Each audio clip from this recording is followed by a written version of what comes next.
Brent Johnson, and today we have come to Connecticut. We are in West Hartford. With me is Nick Capozzoli. He is the organist here at St. John's Episcopal. We are sitting at a very historic Austin organ in a historic church in a historic town, especially for the Austin Organ Company. Tell me about this instrument. Yeah, so this is the third instrument we have. Okay. There was one from 1909. This church was built in the early 20th century. So two-manual tubular pneumatic organ from Austin. That lasted all the way to like 1950, and then they got a new organ. They realized we need something bigger, and they used a bit, I believe, of the 1909 organ. And fun fact, the console was actually all the way at the other end of the chancel because we had these choir stalls, we had choir boys, you know, the whole old Anglican thing. Sure. And then that lasted all the way until the 90s, and then in 1992 there was a fire. I don't know whose fault that was. Still don't know who. But there was a fire, and you know, pipes were down and melted off. You know, there was a lot of serious issues.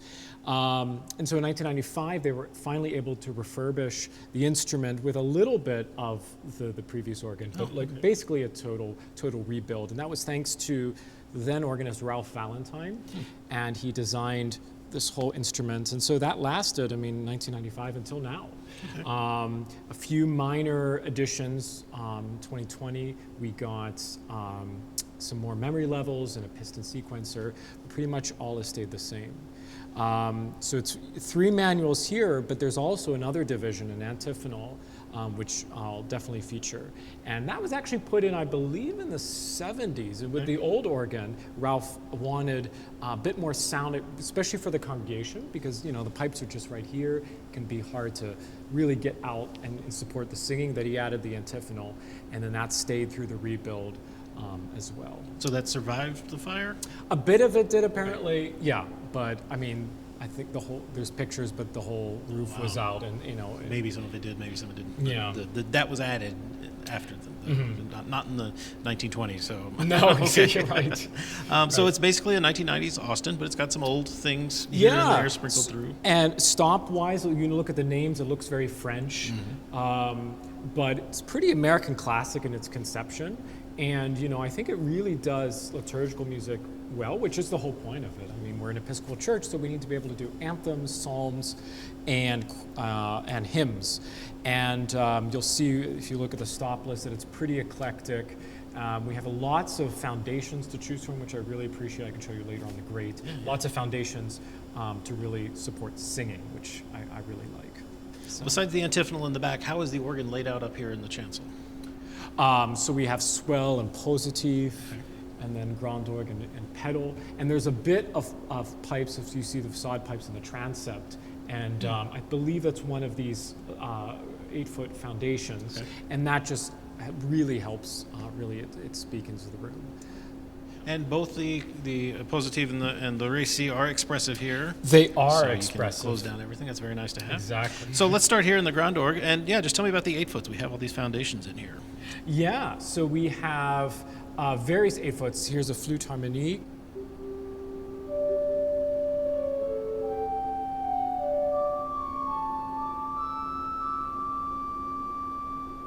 Yeah, big, bold sound. It has a nice ring to it in the room. Yeah. One of my favorites 8-foot stops is this corde de chamois, which is great for, I think, choral accompaniment because it's like a good in-between before you will hear the principal. It's good in between the principal and the violon.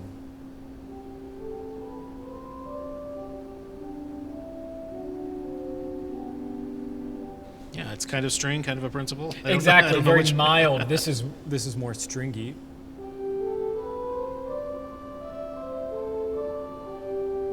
Verging on the principal side until we get the malt.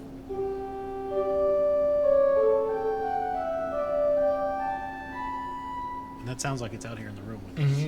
Yes, that's okay. Facade. And so together they have a great blend, certainly for hymns.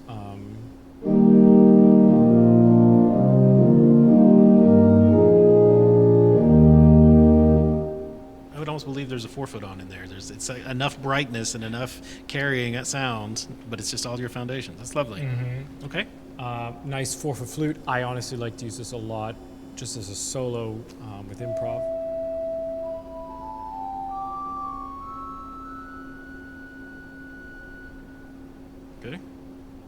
Boredom.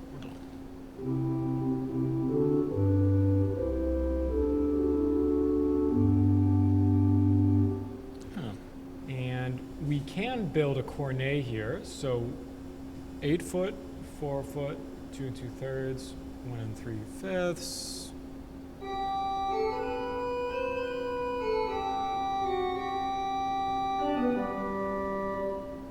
Could be used for a solo. It's a bit louder than the positive cornet, but Well, now I'm curious because looking at those and seeing them when I first walked up, I assumed those would be part of your Frenchish grand orgue chorus there with the principals. They seem to be more flute.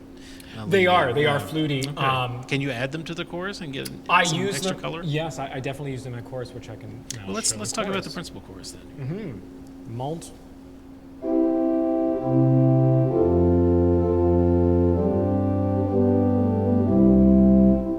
Adding the prestons.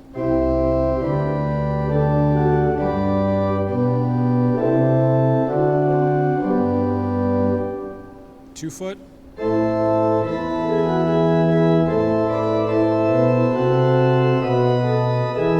Now with our mixture.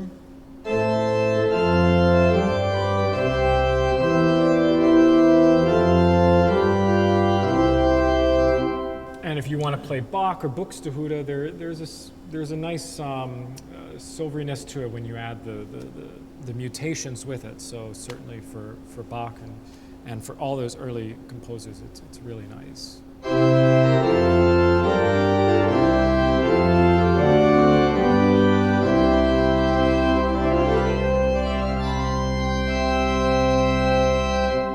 It just gives you a little extra clang in the mixtures there. Yeah.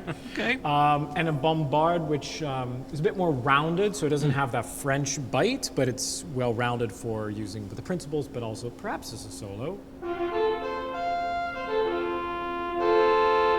Sounds more English. It's a little warm, but it's loud too, so it can carry out as a solo voice. Right. This trumpet en chamade is part of the antiphonal, and it's actually put on all the manuals, including the pedal for some reason. Of course. Just to always have, so it floats around. So this is coming from the back.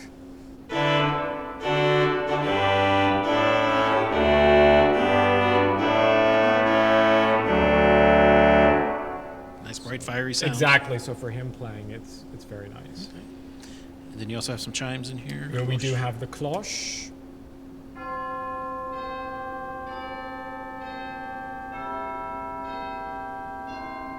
Lovely. All right. Well, let's go from here over to the other side, and we'll start with the manual divisions, or we'll stay in the manual division on the other side. Let's start with the Ray C in here. How that Okay, compares. so Ray C, we have a nice chimney flute.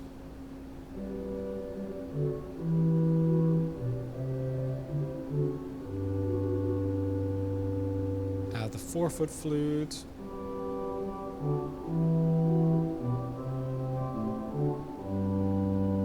Two-foot flute.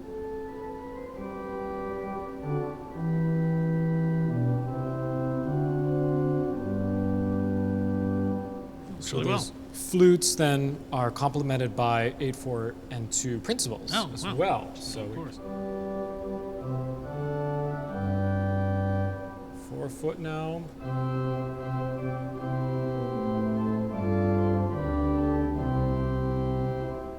Two-foot principal.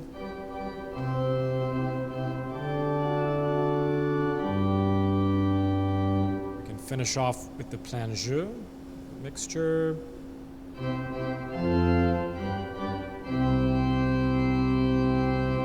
It's great to have that whole full chorus up there in the swell. It's a nice compliment to have the either or of the two, and especially Yeah. the 2 and the 4-foots to have either a flute. And then or your a flutes principal. go up to 1 1/3 larigo. Yeah. So the larigo potentially, I use it sometimes as an extra mixture because it's not as bright and loud as the plan jeu. So, adding the largo to a chorus, we get. So it's a bit like silvery on top especially for psalm accompaniment. I enjoy using that. I'm already thinking about the effects between that and the great and the positive, which we have yet to hear, but we'll get to that. Tell me what else we have over there. Yeah, we have a viol de gamba, a nice string.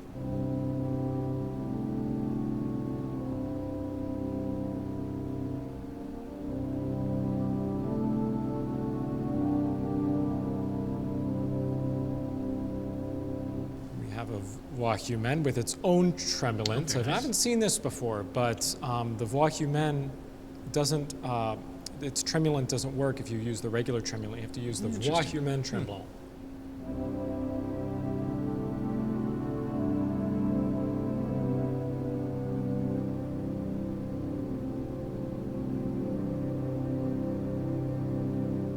That's a great sound. And we have a very nice oboe.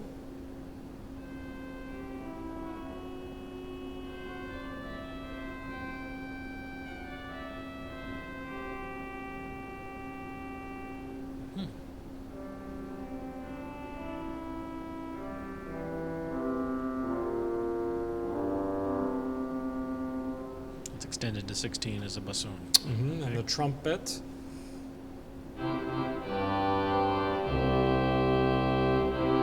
There's more of a bite to it. Yeah, but it's a little more restrained than I was expecting it to be, given how big this bombard is over here, even though that's not as bitey. This one's brighter, but a little softer. It's interesting. And thankfully with this organ, our swell box is very effective. So it's able to really get in. And so now with the full reeds,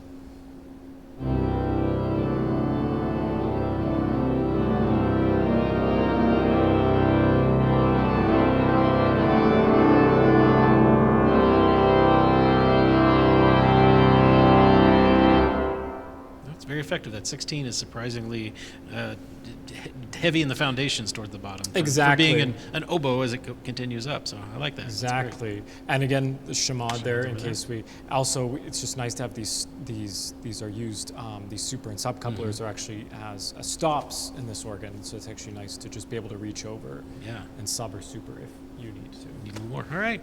Well, let's go over next to that now and to the positive division. We have a lot. This Positive. looks like a big positive here. Yeah, so we have a flute boucher.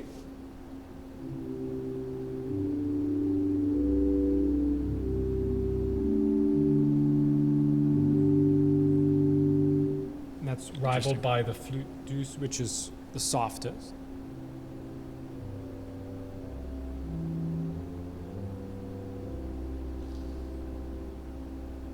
We can go down very, very soft, and then when added, I like to use the flute celeste with the flute douce.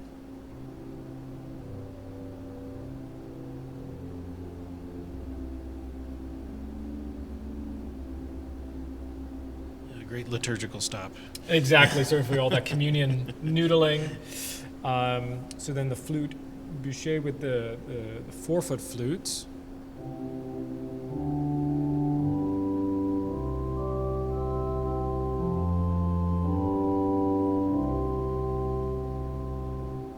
And we also have mutations, which works great for early music and such.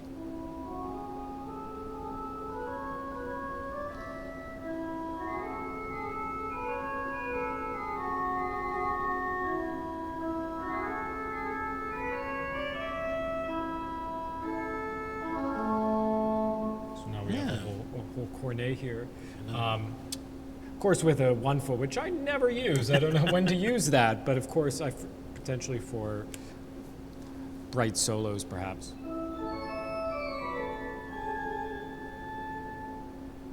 And a crumhorn, which to me is more like a clarinet, but I also get away in pieces that call for crumhorn using that. But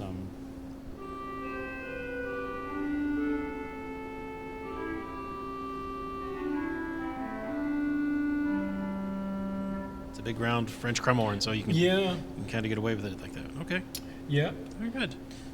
And we have, in addition to the trumpet en chamade, which I showed you, we also have a trumpet harmonique, which is from the positive, thankfully enclosed. And it's great for soloing out hymns and such.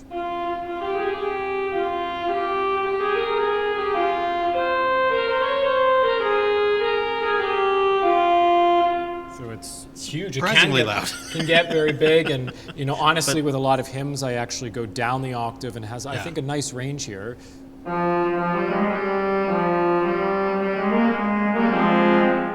Yeah. Okay. Well, great. Well, that's that division.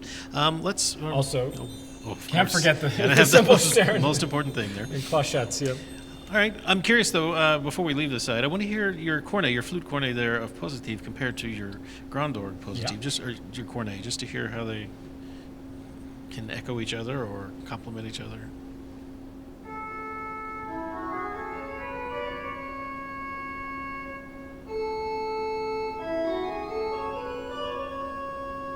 They're very different. They are very. But useful as well. Okay, very good. Let's talk about the pedal division now. Okay. It seems like Yeah, looks close to so- it. It seems like we have a number of things that are borrowed, but other things that aren't. A couple actually. things that are borrowed, which is nice to have. We have from the antiphonal organ, we have the 16-foot Borden availability. Never really use it with repertoire, I found, but at least for him playing, it's nice to be able to have a little bit of pedal from the back. From the back, exactly. Some borrowed things, for example, the great Corde de Chemin, which is very nice, soft, stringy yeah, that- to have in the pedal.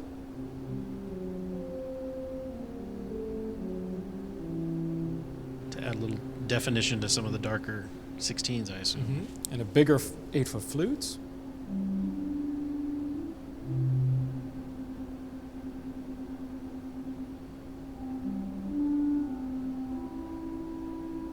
Borrowed from the Récit okay, I see.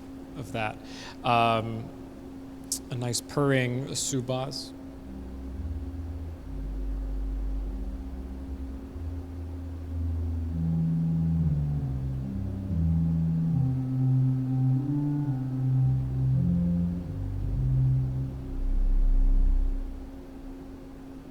Corde de nuit, 4-foot.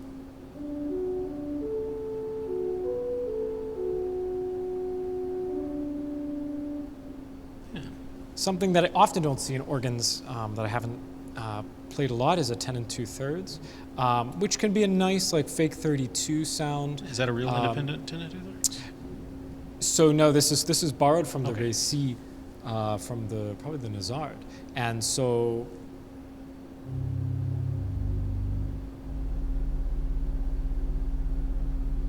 So I can really hear the overtones in that, but it really is a nice alternative to just throwing on the 32 all the I'm time. wondering what it actually comes from, though. Is it?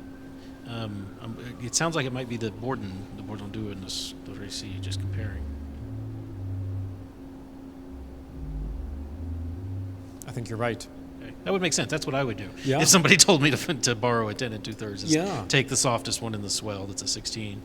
That way you've got the range, and it blends nicely with some of the It other pedal does. stops. So yeah, that works well. Yeah, because these 232s, these are digital, which is great to have, but so we have a Canto Bourdon. It's great for against even the soft stuff.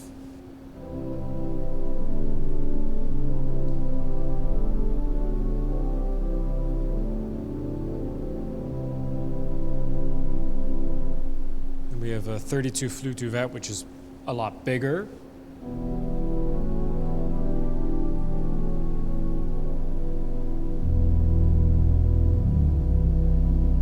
So you hear that's a lot bigger. It's to support perhaps more the foundations and the principles rather than the soft stuff. Okay. 16-foot contrabass.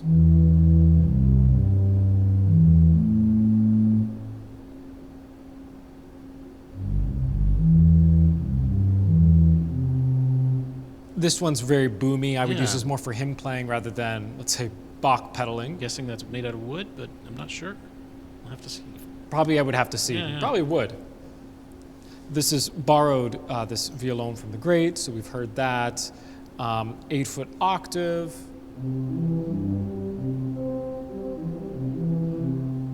Sounds like with- that's out in the facade. Yes, that is. And then with the 4-foot octave. So we can often, because of this boomy 16 contrabass, I would just add the sous-bass for the 16-foot sound for, let's say, Bach. Yeah, that works well. Exactly. And then we have a borrowed bassoon from the Récit. And honestly, again, for Bach plenum stuff, that's our best option because as you'll hear, this bombard is quite big.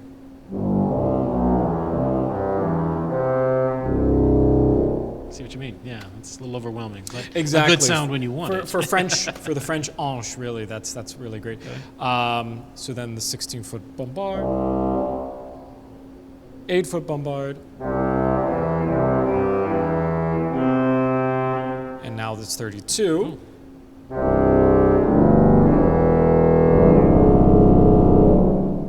It creates a huge rumble. It does. And then again, borrowed things, trumpet from the swell, a crumb horn, but the 4-foot version, just to have, I guess, more 4-foot variety. And if you ever needed a trumpet enchimade for the pedal. Sometimes you never know. Exactly. And then you have a mixture as well on top of the Oh yes, the furniture. So 8 and 4.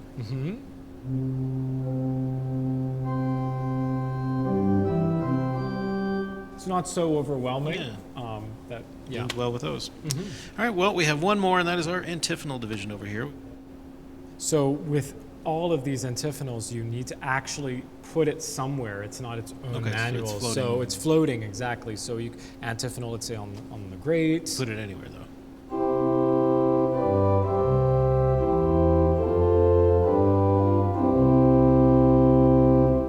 It's very clear. It's very present Very in the brighter, room. different sound than this than the It principles up is. here. And so if we add now the Preston with it,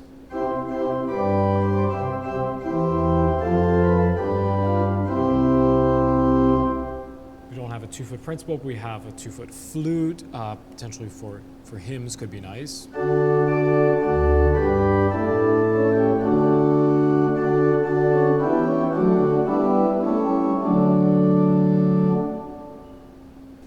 You could use it, sometimes I do it down the octave for a 4-foot flute, improv sound.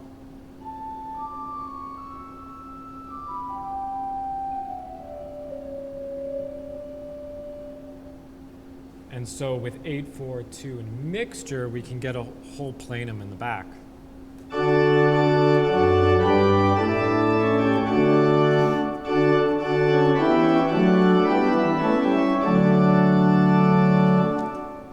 That's a nice full chorus, even with just that 2-foot flute, not quite having as much brightness as a principal. It's still, it all works together really well. And we also have a Borden as well. Oh.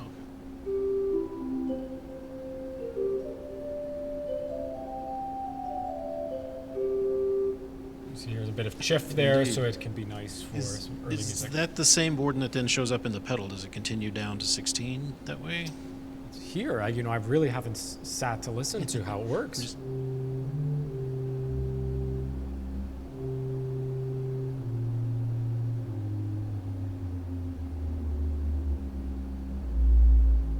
Yeah, just looking at the pipes, I only see one potential rank of wood pipes up there, so that must be what they did. Yeah, that's lovely to have all that extra sound coming out, especially being so clear. I was saying it doesn't have an enchimade there, but it's floating. You don't need it. You already have the enchimade on every manual, so you don't need it as an antiphonal stop. It just exists as an organ stop back there. I see one piston, the toe stud that I'm curious about, it says recall. And I assume that does what I think it does, is if you accidentally hit cancel, it will uncancel what you did, or is that something else?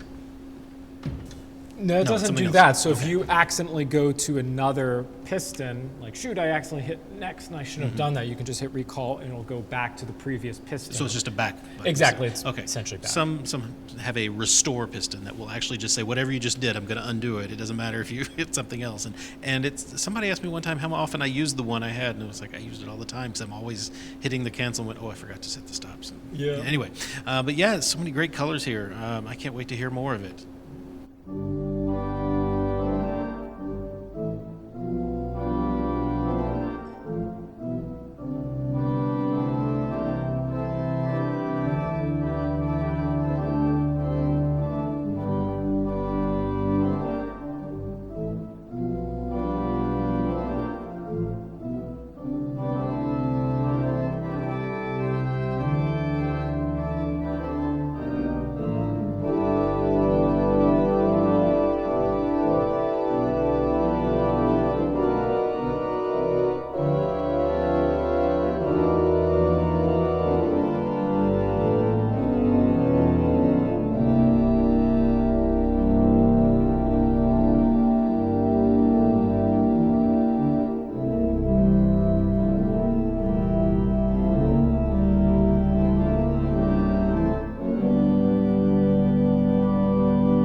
So we're going to start on this side of the organ. There's a door underneath the transept pipes, and this takes us into the pedal division.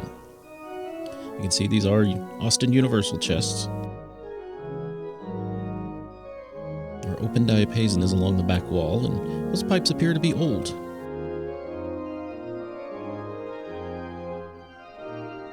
You see the treble pipes here, and then the bass pipes are actually up on the ceiling.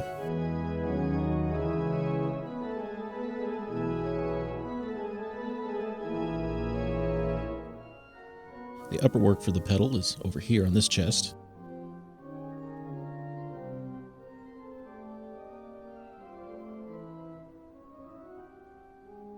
Our electronics, our amplifiers for the electronic sounds. And then the 16-foot bombard is back here. Austin regulator on the wall. And the wind line goes up and feeds the great chest, which is above our head. So we go up the ladder, and now we're looking down at that pedal open, and here's the lowest octave. It's an interesting choice to put it up here, but it fits.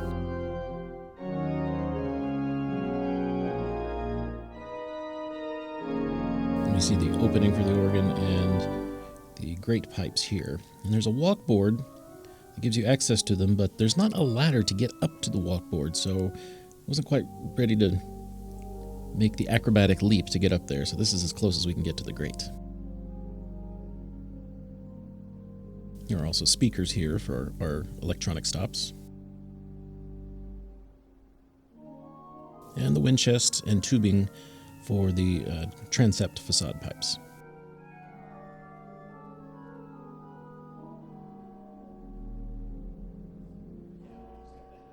Now getting back to the other side, we go across the church.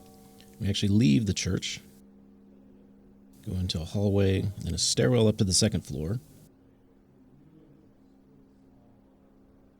And then cut across this room, and there's a door that opens to a hallway with two doors that allow easy access to the chambers. We're going to start on the positive side. There's that big harmonic trumpet right there at the front.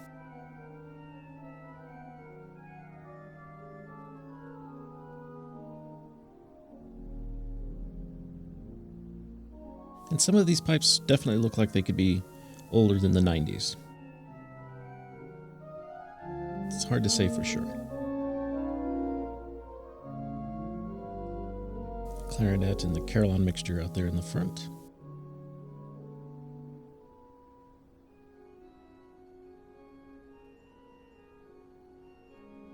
Our 4-foot copple flute, which looks like it could be vintage. Hard to say. And then, of course, our clochettes here in the corner. So we go from here over to the other door, and that gets us into the swell chamber. The swell chamber has the oboe right here at the edge. They're bordered along the back wall.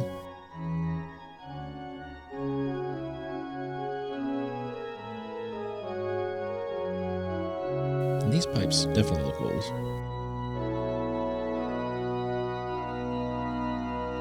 And then floating above all of these pipes is the Vox Humana box and chest, mounted right here in front of the walkboard.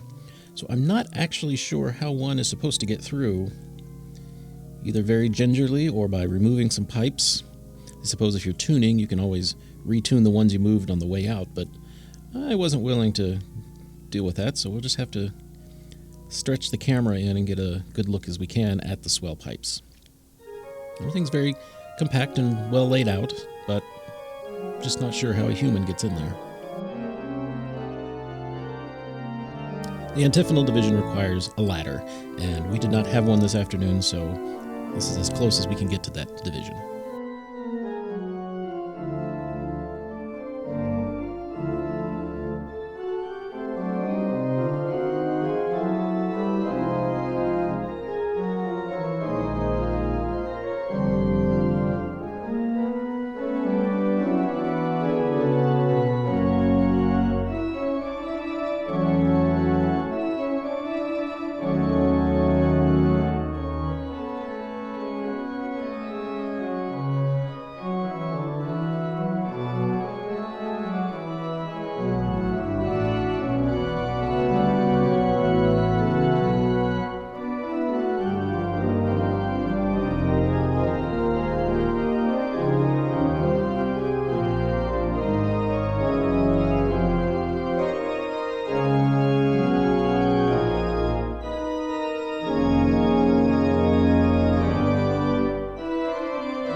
Nick, thank you so much for letting us come in on a cold day when you have a 3-month-old at home. This guy's just had a newborn son, and he's at home, and you're here with us. So thank you to your wife and your family for allowing us to spend some time here at St. John's. It's wonderful to see this church. We didn't mention the Albert Schweitzer competition has taken place here.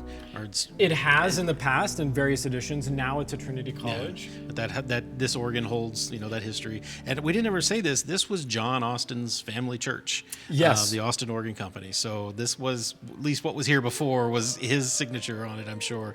And it's still no pressure on Sunday morning. But it's still nice to have this connection to the Austin family and the Austin Organ Company here in Hartford. So thank you again. This is wonderful to hear. And if you enjoyed it, then please give us a thumbs up down below. We're going to be here in Connecticut for a little while, visiting some more instruments up here. So make sure you're subscribed and click the bell for notifications so you know when more Connecticut videos come out. Until then, we have streaming classical organ music on our 3 streaming stations, organlive.com, Positively Baroque, and The Organ Experience. Thank you again, Nick. This has been fantastic. It's great to see you again. Thank you. And until next time, I'm Brent Johnson. Thanks for watching.